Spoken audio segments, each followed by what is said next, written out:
आने वाला समय एक ही धर्म बचेगा, जिस धर्म का नाम होगा मानव धर्म। कौन धर्म? और एक ही जाति बचेगी, जिस जाति का नाम होगा मानव जाति।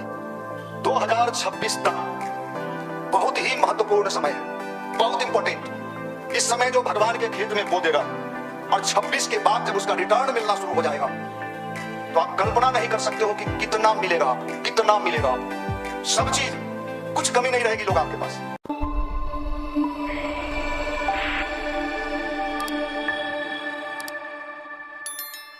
देखिए, भगवान की बड़ी कृपा है कि हम सब लोग यहाँ आके बैठते हैं और बैठ के कुछ ऐसी बातों को सुनते हैं जो हमारे भीतर हमें एक ऐसी प्रेरणा भगवान के द्वारा मिलता है कि हम भी सही रास्ते पे चलें और दूसरे को भी सही रास्ते पे चलने की प्रेरणा दें।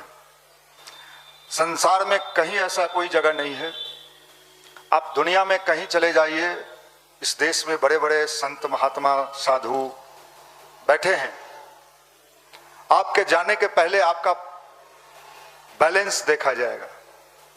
मैं बड़े बड़े साधुओं की बात करता हूं जिनका टीवी चैनल पर नहीं, पूरे दुनिया में जिनका नाम है, लेकिन वहां आपके जैसे साधारण आदमी का जाना बहुत ही मुश्किल है। वहां बड़े बड़े लोग ही जा सकते हैं, लेकिन गायत्री परिवार एक ऐसा मंच है जहां मजदूर से लेके, रिक्शा चलाने वाले से लेके और बड़े बड़े लोग एक ही राह पर जाते हैं और एक ही साथ बैठ के भोजन करते हैं। ये दुनिया का पहला ऐसा संगठन है गायत्री परिवार जो थ्योरी में विश्वास नहीं करता है, प्रैक्टिकल में विश्वास करता है। दुनिया में थ्योरी बहुत मिलेगा, ज्ञान बहुत मिलेगा, विज्ञान बहुत मिलेगा, समझाने वाले एक से एक लोग, बड़े बड़े साधु संत मिलेंगे, लेकिन व्यवहारिकता कहीं आपको दिखाई नहीं पड़ेगा। लेकिन जो हमारा गायत्री परिवार है, परम पूज्य गुरुदेव वंदनीय माता जी की कृपा से एक ऐसा परिवार है जहां लोग कोई भी पहुंच सकता है। अभी देखिए, मैं देख रहा था आज बहुत सारे भाई शांति कुंज में हैं, हरिद्वार में गए हैं, यहाँ के अपने युवा भाई लोग। आप शांति कुंज के किसी भी बड़े बड़े संत महात्मा के आश्रम में चले जाइए, बिना दिए आपका गुंजाइश, किसी भी ABCD जिसका भी आप नाम लीजिए, आप जिनको भी जानते हो, बड़े बड़े उद्योगपति बाबा लोग भी हैं, उनका भी मैं बता रहा हूं। लेकिन गायत्री परिवार में कोई जाता है तो उसको नहीं पूछा जाता है कि तुमको रहने का कितना पैसा देना होगा, भोजन का कितना पैसा देना होगा, और ये नहीं पूछा जाता है कि तुम किस जाति से हो, ये नहीं पूछा जाता है तुम्हारे बाप क्या करते हैं, कितना मालदार आदमी हो, सेठ हो कि नहीं हो। कोई भी जाता है और उस भगवान के यहाँ जाके बैठ के अपने जीवन को धन्य बनाता है। ये दुनिया का पहला ऐसा गायत्री परिवार है। हमारा युवा प्रकोष्ठ भी वही काम करता है। यहाँ इसको कोई लेना देना नहीं है आप किस जाति से हैं, किस धर्म से हैं, हमें धर्म से भी लेना देना नहीं। आप हिंदू हैं कि मुसलमान हैं कि सिख हैं कि ईसाई हैं, मुझे कोई लेना देना नहीं। हमें तो एक ही चीज लेना है कि आप मनुष्य हैं और मनुष्य बनने की कोशिश करिए। अगर हम मनुष्य बनने की कोशिश करें और मनुष्य बनना ही हम सफल हो जाएं तो दुनिया में सबसे बड़ा धर्म अभी यही है, और कोई धर्म नहीं। जितने भी धर्म हैं वो बाहर रूप से कोई कई साधु संत महात्मा लोग बताते रहते हैं कि अभी ये होली का समय आया है तो देखिए YouTube पर और बड़े बड़े बाबा लोग बताते हैं कि आप जाके आपका जो दुश्मन है उसको मारने के लिए क्या कर दीजिए। अच्छा, मान लीजिए जिसको आप मारने के लिए गए हैं वो YouTube देख के दूसरा भी कहीं वही देख लिया होगा। अब दोनों एक ही टेक्निक वहां भिड़ा रहा है, कौन मरेगा? मान लीजिए कि आपने तो टेक्निक सबके लिए बता दिया कि अपने दुश्मन को कैसे मार देना है, और वो भी सुना और जो दुश्मन था वो भी सुना, दोनों सुना, और दोनों सेम टेक्निक अपना रहा है कि वो मरे, वो कह रहे वो मरे, कौन मरेगा? ये टोटल चीज हमने इसको समाप्त कर दिया है। इसलिए गुरुदेव ने कहा आने वाला समय एक ही धर्म बचेगा, जिस धर्म का नाम होगा मानव धर्म। कौन धर्म?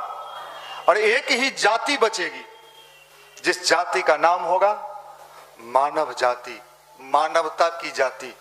ये सब देखिए, ये जो भगवान खेल कर रहा है, भारत को चूंकि सफाई करना है, भारत ही विश्व का मार्गदर्शक बनेगा, तो पहली सफाई भारत की ही होनी है। भारत का सफाई पहले हो जाएगा, जब भारत बिल्कुल साफ सुथरा हो जाएगा तब ये दुनिया का सही संदेश देने वाला बचेगा, और बचने वाला तो कोई नहीं है। एक बात आप नोट कर लीजिए, भविष्यवाणी गुरुदेव की भी है। 1986 के प्रवचन में गुरुदेव ने भी इस चीज को बोला है, और मैं भी आपको बता रहा हूं, आने वाले दिनों में लोग नौकरी करना पसंद नहीं करेंगे। क्या बात करते हैं, क्यों नहीं करेंगे? जब नौकरी में सैलरी से ज्यादा अगर आपको मिलना बंद हो जाए तो माफ करना, आने वाले समय में लोग घूस नहीं ले पाएंगे।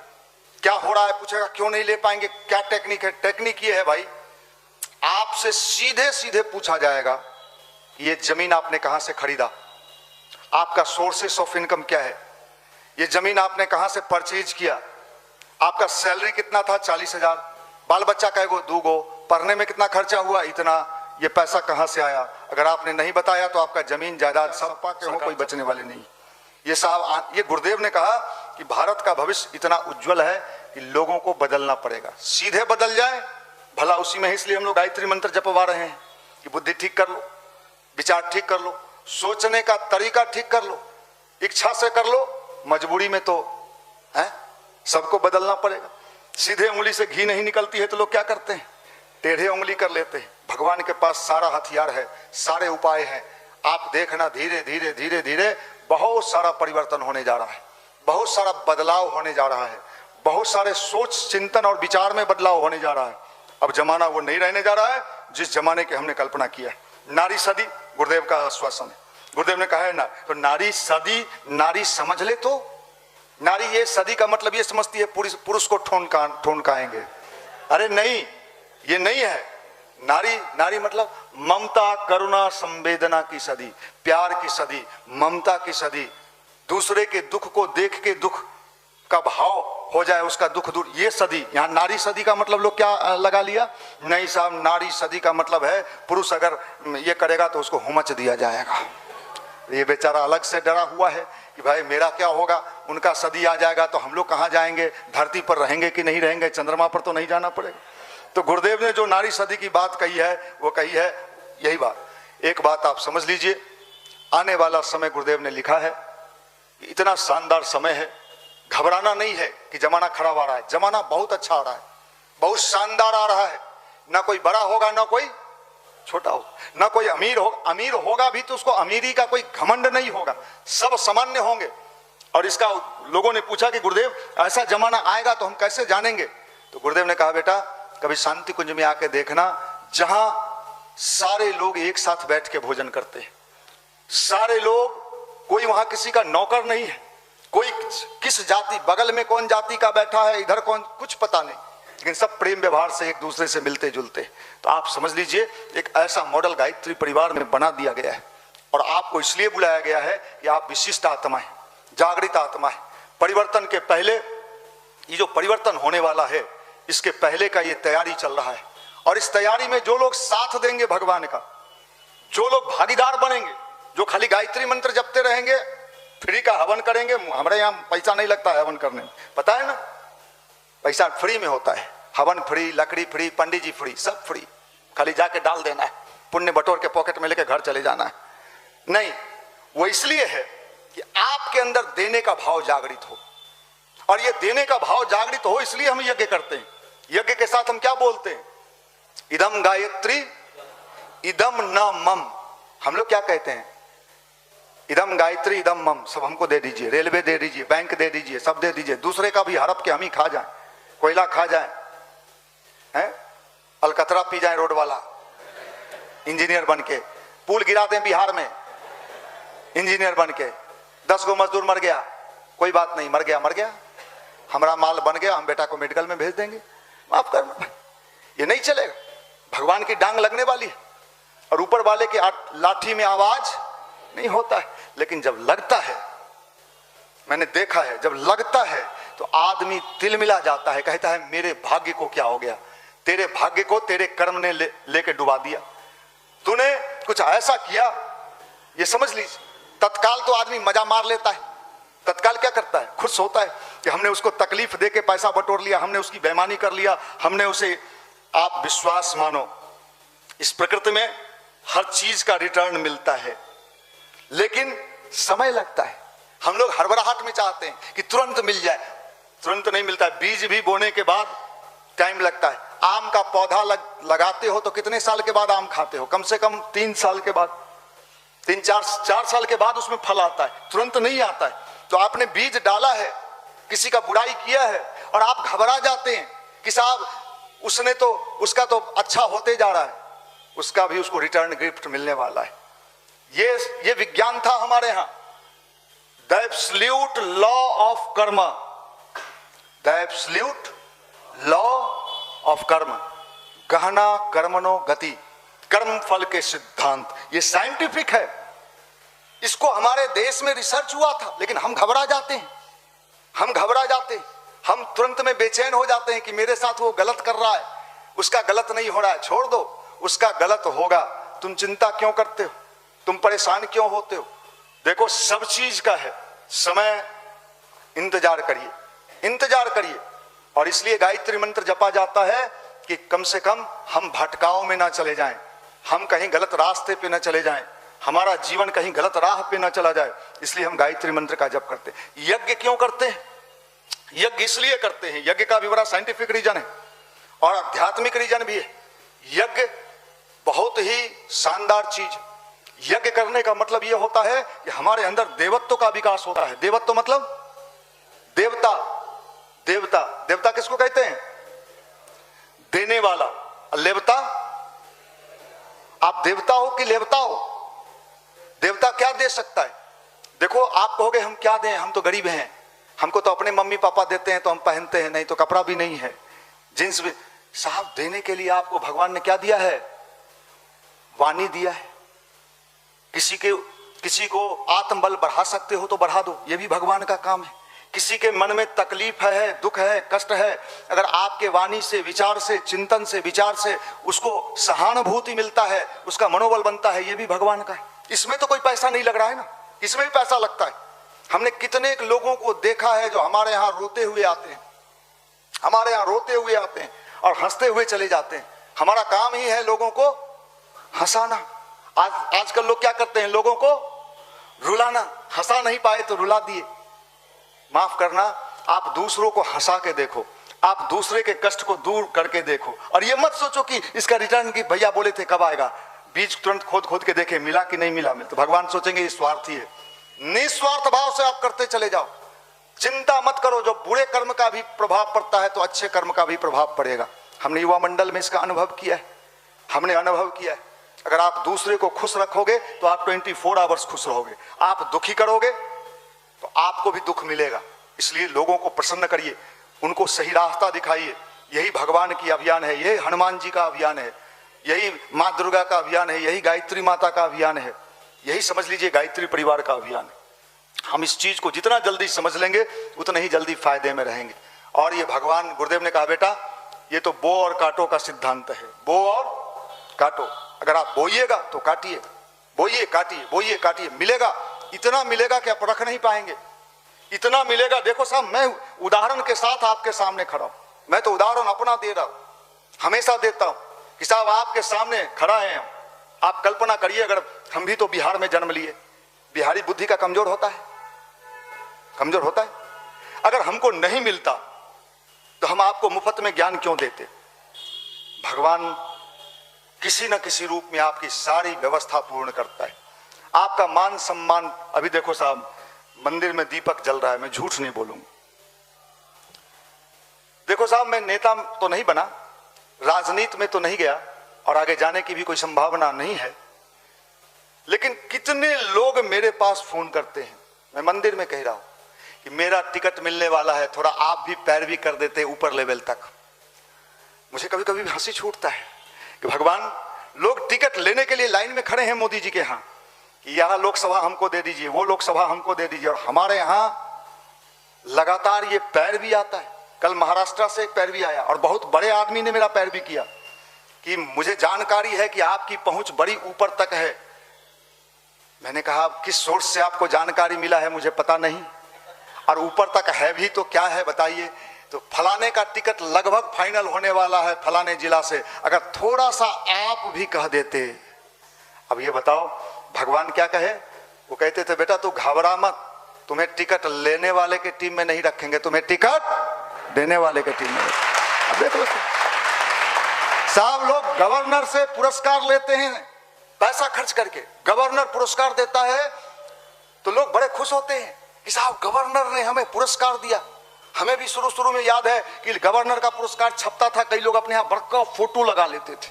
कौन पुरस्कार दिया? तो गवर्नर ने दिया। गुरुदेव ने सोचा होगा बेटा तुम्हें पुरस्कार लेने वाला नहीं, इस युवा मंडल के कम से कम 30-40 लोगों को गवर्नर से पुरस्कार हम लोगों ने दिलवाया, लाइन लगवा के दिलवाया। साहब भगवान यही कहते हैं बेटा हम तो तुम्हें देने वाला बनाना चाहते हैं और तुम बटोरने वाला। आप निर्णय ले लो, देने वाला बनना है या बटोर। देने में मजा अलग है। आप कल्पना करिए देने का जो मजा, आप लोग कभी स्वाद लिए हैं देने का? हम तो दोस्त का चप्पल चुरा के चले गए थे। आप कभी किसी को दे के देखो, क्या देखो? धन की आवश्यकता नहीं है, प्यार का, ममत्व का, शुभकामना का, किसी से 2 शब्द अच्छे से बात कर लो। मैं आपको निवेदन करना चाहता हूं कि भगवान से जुड़ने से हर दृष्टिकोण से लाभ ही लाभ मिलता है और अभी का समय यही आया है देने का। 2026 तक डायरी में नोट कर लीजिए, 24 है ना, 2026 तक बहुत ही महत्वपूर्ण समय है, बहुत इंपॉर्टेंट। इस समय जो भगवान के खेत में बो देगा और 26 के बाद जब उसका रिटर्न मिलना शुरू हो जाएगा तो आप कल्पना नहीं कर सकते हो कि कितना मिलेगा आपको, कितना मिलेगा आपको। सब चीज, कुछ कमी नहीं रहेगी लोग आपके पास। आपको देखना है, कभी बीमार पड़ जाओ तो अपने रिश्तेदारों को फोन करो और कहो कि मुझे ब्लड की आवश्यकता है। आज युवा मंडल में अगर किसी भाई को पता चल जाए तो एक भाई दूसरे भाई के लिए लाइन लगा देता है। भगवान कभी किसी का रखता नहीं है। ये साधारण संगठन नहीं है, ये साधारण संगठन नहीं है, ये भगवान का संगठन है, ये गुरुदेव और माता जी का संगठन है। इसमें आने वाला व्यक्ति कभी धोखा नहीं खा सकता है, कभी नहीं खा सकता है। आपके दोस्त आपको धोखा दे देगा, आपके मित्र आपको धोखा दे देंगे, आपके रिश्तेदार जिसको आप बहुत प्यार करते हो, मामा मामी, मौसा मौसी, फूफी, ये सब धोखा दे देगा। लेकिन वहां धोखा की गुंजाइश नहीं। आजमाया हुआ नुस्खा है, आजमाया हुआ, धोखा नहीं मिलता है। गुरु के शरण में कभी धोखा, अगर धोखा मिलता, अभी कम से कम हमारे युवा मंडल के 100 भाई हरिद्वार चले गए। अब बताइए, होली में लोग लद लद के ट्रेन में लटक लटक के दिल्ली से, पंजाब से, हरियाणा से, बॉम्बे से 60 जोड़ी ट्रेन चलाया है बिहार के लिए मोदी जी कि सब लटक के घरे ढुको है, होली खेलिए के दम ली हैं हैं। और ये बताइए उसी बिहार के ये 100 युवा कहां चले गए? हरिद्वार चले गए। क्यों? कुछ तो विशेष है, कुछ तो स्पेशल है, तभी वहां चले गए। वहां जो स्वाद मिल रहा है, मुझे जब भी कोई हरिद्वार की बात करता है तो मेरा मन तो इतना लालच में आ जाता है कि कब पहुंच जाए, जबकि हजारों बार जा चुके हैं, फिर भी हमेशा जाने का मन करता है। ये कौन सा जगह है जहां जाने का मन करता है? यही प्यार है, यही चुंबकत्व है, गुरु की शक्ति वहां काम करती है। वहां जाने का बाद लगता है कि कोई अपने घर में, आंगन में, अपने परिवार में आ गए। आप कल्पना नहीं कर सकते हो। इसलिए यहां धोखे की संभावना नहीं है। और 2026 तक 2026 याद रख लेना, खाली किसी को नहीं बैठना है। घर घर गुरुदेव के विचार को फैलाना है, अधिक से अधिक घरों में गुरु जी को पहुंचा देना है, अधिक से अधिक घरों में गायत्री मंत्र को पहुंचा देना है। बिना कुछ सोचे, बिना किसी परिणाम की चिंता किए हुए आप इसको करते जाना। भगवान आपको इतना देगा, इतना देगा कि आप रख नहीं पाओगे, आप कल्पना नहीं करने का ही है। धैर्य मत खोना। कभी कभी लगेगा कि जिस नाव में बैठे हैं वो नाव डगमगा रहा है, कहीं डूब न जाए, कूद के भागना मत। गुरुदेव माता जी इस नाव के नाविक हैं, आपको डूबने नहीं देंगे। यह आश्वासन है उनका कि बेटा मेरे नाव में जो बैठ गया है उसे डूबने से बचा लेंगे। अब जो कूद के भाग जाएगा तो उसको तो भाई अब वही जाने कि भैया हम तो कूदे थे जो गंगा पार कर जाएंगे बीचे में। इसलिए आप सब विश्वास मानो।